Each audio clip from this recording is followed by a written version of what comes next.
नमस्कार दोस्तों, मेरा नाम है ललित और आपका मेरे चैनल हॉन्टेड हेवन टीवी पर स्वागत है। आज मैं एक नई कहानी लेकर आया हूं और आशा करता हूं आपको यह कहानी बहुत ही अच्छी लगेगी और यह कहानी बहुत ही भयानक होने वाली है। तो इस कहानी को पूरा ज़रूर सुनिएगा और थोड़ा सा भी स्किप ना करें। और जिन लोगों को कहानी पसंद आए तो वो मेरे चैनल को ज़रूर सब्सक्राइब करें। तो चलिए आज की इस कहानी को शुरू करते हैं। रात का समय था जब गांव के बीचों बीच बने पुराने हवेली के पास एक काला बादल गुमड़ रहा था। यह हवेली बरसों से वीरान पड़ी थी और इसके बारे में गांव में कई तरह की कहानी प्रचलित थी। कहते हैं कि इस हवेली में एक बार एक भयानक हत्या हुई थी और तब से यह हवेली श्रापित मानी जाती थी। रात के करीब 12 बजे गांव के 4 युवक राहुल, समीर, विकास और अनिल ने तय किया कि वे इस हवेली की सच्चाई जानने के लिए वहां जाएंगे। वे सभी साहसी थे और उन्हें इन कहानियों पर विश्वास नहीं था। हवेली के पास पहुंचते ही उन्होंने देखा कि हवेली का मुख्य द्वार खड़खड़ा रहा है, जैसे कोई अंदर से उसे खोलने की कोशिश कर रहा हो। राहुल ने सबसे पहले कदम बढ़ाया और मुख्य द्वार खोल दिया। अंदर का दृश्य भयानक था। धूल और मकड़ी के जालों से भरा हुआ कमरा, फटी हुई दीवारें, टूटे हुए फर्नीचर से भरा था।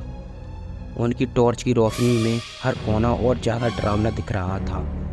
जैसे ही वे अंदर बढ़े उन्हें हल्की हल्की आवाज़ें सुनाई देने लगीं। यह आवाज़ें किसी की रोने की, किसी के हंसने की और किसी के चलने की लग रही थीं। समीर ने अचानक महसूस किया कि उसके पैर के नीचे कुछ है। उसने देखा कि वह एक पुरानी किताब थी जिसमें खून के धब्बे थे। उसे खोलने पर उन्होंने देखा कि उसमें कुछ अजीब संकेत और चित्र बने हुए थे जो किसी अनजान भाषा में लिखे हुए थे।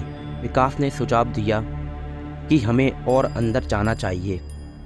जैसे ही वे अंदर बढ़े, हॉल में पहुंचे, वहाँ एक पुराना झूला लटक रहा था और वह अचानक अपने आप हिलने लगा। यह देखकर सबकी रूह कांपने लगी।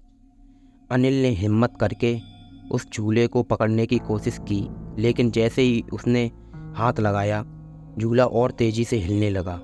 और तभी राहुल ने कहा, हमें वापस चलना चाहिए, ये जगह ठीक नहीं लग रही है।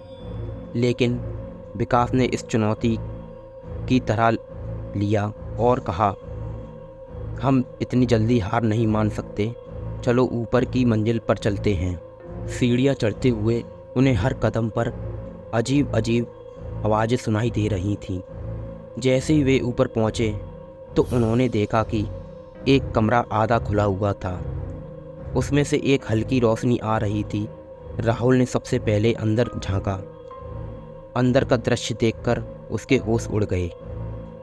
वहाँ एक पुरानी तस्वीर लटक रही थी जिसमें एक महिला और एक बच्चे की तस्वीर थी।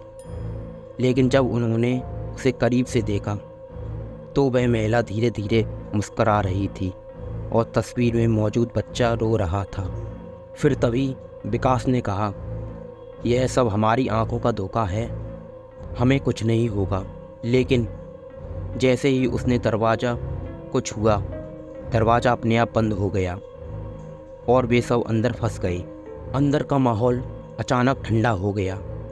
उनके चारों ओर अजीब आवाज़ें और परछाइयाँ नज़र आने लगीं। राहुल ने कहा, हमें यहाँ से बाहर निकलना चाहिए। लेकिन दरवाज़ा किसी भी तरह से खुल नहीं रहा था और तभी कमरे में एक छाया प्रकट हो गई। वह छाया धीरे धीरे एक महिला का रूप धारण करने लगी। वह महिला वही खड़ी होकर उन्हें देख रही थी। उसकी आंखों में एक अजीब चमक थी, जैसे वह कुछ कहना चाह रही हो। समीर ने डरते हुए पूछा, तुम कौन हो? महिला ने धीमी आवाज़ में कहा, मैं इस हवेली की मालिक हूँ। यह हवेली श्रापित है क्योंकि यहाँ एक बार भयंकर हत्या हुई थी। तब से मेरी आत्मा यहाँ भटक रही है। राहुल ने हिम्मत जुटाकर पूछा, हम तुम्हारी मदद कैसे कर सकते हैं?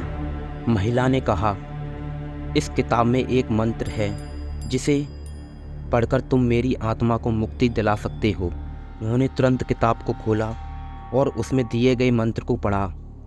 जैसे ही मंत्र पूरा हुआ, महिला की आत्मा धीरे धीरे धुंधली होने लगी और अंत में गायब हो गई। कमरे का माहौल अचानक सामान्य हो गया।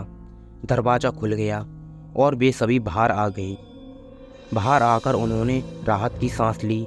उस रात की यह घटना उनके जीवन की सबसे भयानक घटना थी, जिसे वे कभी भूल नहीं पाएंगे। वापस गांव लौटते समय उन्होंने तय किया कि वे इस घटना को किसी के साथ साझा नहीं करेंगे। यह उनकी खौफनाक रात की दास्तान थी, जो हमेशा उनके दिलों और दिमाग में ताज़ा रहेगी। कहानी अच्छी लगी हो तो कमेंट करना ना भूलें और सब्सक्राइब ज़रूर करें। धन्यवाद।